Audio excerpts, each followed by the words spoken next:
about the things that you don't want to talk about with the people you don't want to talk about it with.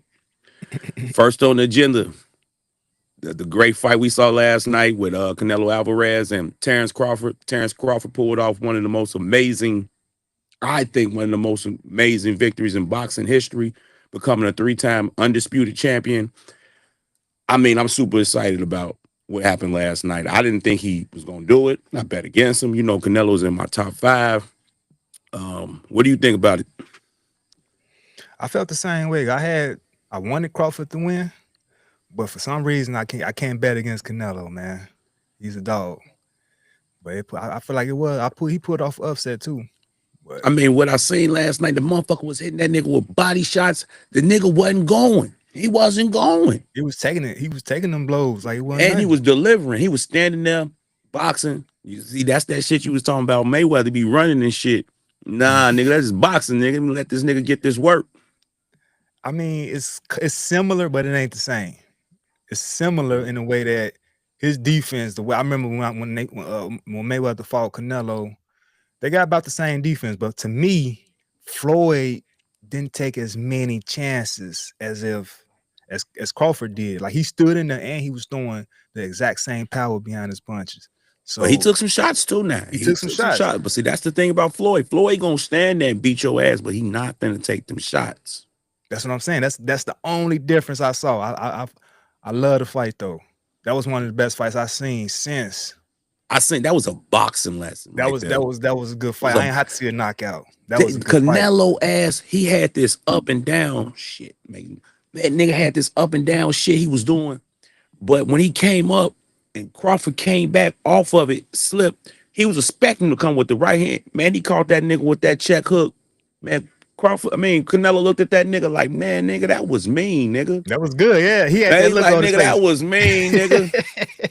I was He like, did yo, that that about 2 times, at least 2 or 3 times. I'm like, yeah, okay. that boy had some boxing He's shit there. on his ass last night, man. I had to take my hat off because I really didn't never think, but I think Bud was setting our ass up because he would have these fights before his big fights where he had these like these sleepers and shit, like he wouldn't do real good, and then he'd come out and be the world champion like they ain't shit. Right. I think That's how I felt he, with the Earl. yeah, I That's think how I he's felt the setting same us way. up like, yeah, nigga, I ain't shit, and come beat your ass because niggas don't want to be fighting him. But man, Terrence Crawford, man, you up there. It's a debate now between you I and mean, Mayweather. It's a debate now. you can have that debate, I but think you a win away. I think you a win away from being the greatest motherfucker of all time. If you go up so there and beat who would be out Bivol, there now though? Who better than he go Canelo? because Bivol got to fight David Benavidez for the Okay. undisputed. If So he that means he got to goes go up, down. Go back no, down he go again. to he at 168, super Oh, middleweight okay. champion. If he goes up to 175 and beat, let's say David Bivol or the monster David Benavidez, he beat one of them at 175 at light heavyweight. He is the greatest motherfucker that touched the goddamn gloves. Leather shampoo on niggas' ass, man. All upside they motherfucking head. Niggas, I mean, I ain't seen shit like this, man. I just thought he was gonna get his ass whooped, man. You niggas don't jump up 4 weight classes, G. 4 That's weight what I'm classes. saying. That's impressive. That's That's some impressive. Roy Jones shit. And Ray Jones, when he did it, he kind of lost his power when he went up to light heavy. But I don't see. I feel like Crawford is probably a natural at that weight. I don't know because he didn't. He Man, was unfazed. his His weight looked power, good. His weight yeah, didn't look it looked real. It looked it like he didn't was look there. it didn't look like he been trying to get down to them weights. It looked like this way he at it. Right, right. So I was Hey amazed by man, that. because they gonna have to give him the big money. Because let's say because you know you got Bivol and David Benavidez coming up. Mhm. Whoever win that shit, it's gonna be undisputed at light heavyweight. That's what 7 more pounds.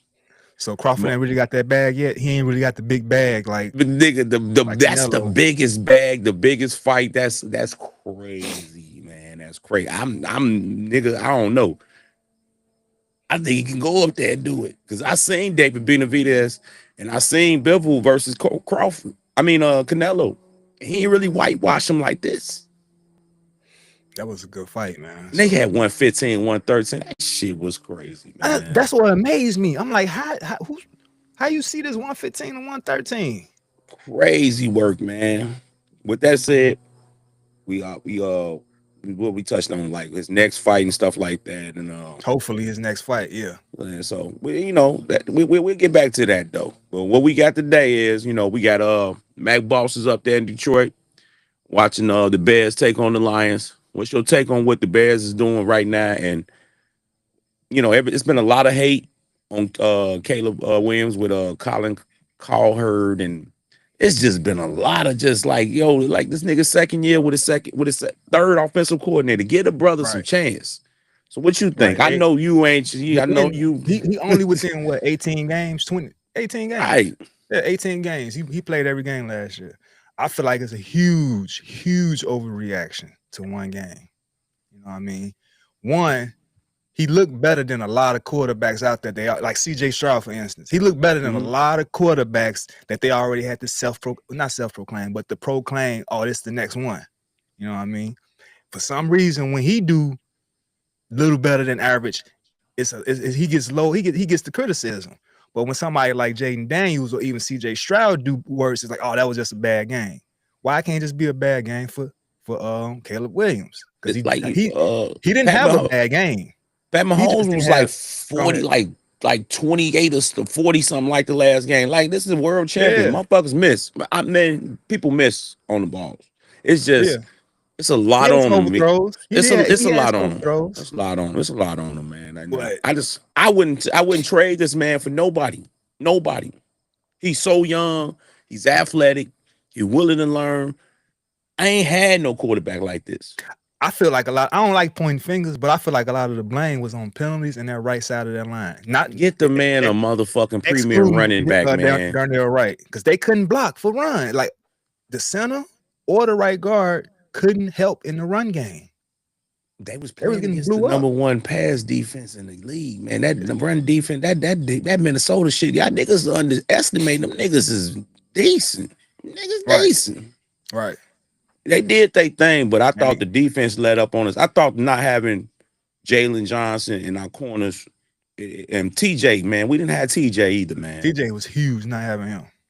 Yeah, huge. So we got everybody back pretty much tonight. So we're gonna see how things run in tonight. Oh, TJ back tonight? I didn't even see the roster. So we should be. I thought I heard Tom Thayer say he was back. Jalen back. I know Jalen back. Questionable for Cal, but I think he probably played. But I ain't hear about TJ. Okay, gonna make a difference. This lady got 3 damn dogs. Man, shit. That's some other shit. They dog levels, man. Man, they got them little shitty ass little motherfucking dogs. Man, don't judge me. But I need for some a better run game. I need for some better run blocking. That's what I want to see. That's what I'm gonna be paying attention to right now. And the fact that I want to get Caleb out of the scripted plays. I want to see him have more better improvisation on his plays. Do you think that they're improvising? But for some reason, when it's not scripted, I don't know. I got to see some better play out of him with that. That's not scripted.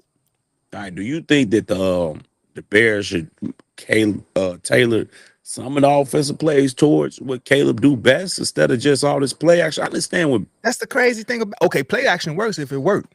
If it works, it worked. But my man used to an air raid, and you trying to run play action.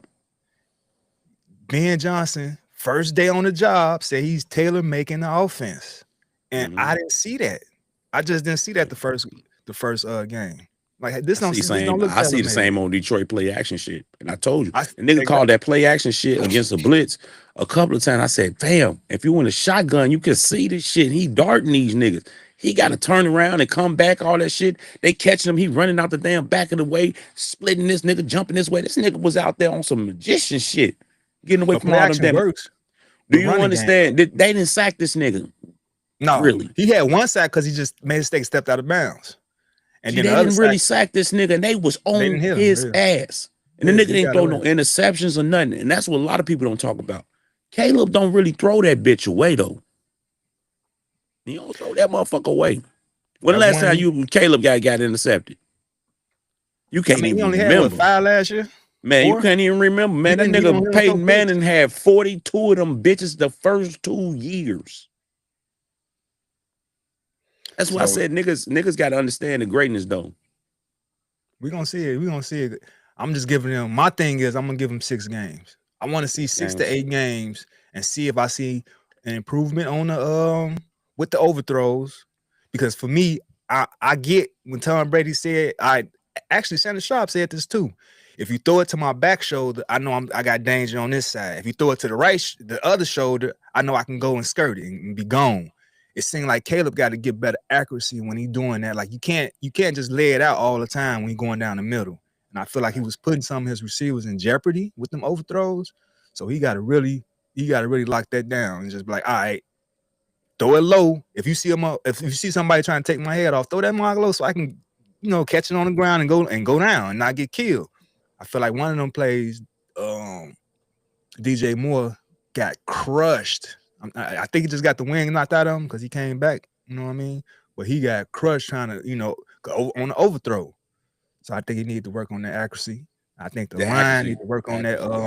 Accuracy is the line need to work on that. They run protection. Penalties. Let's get some penalties together, man.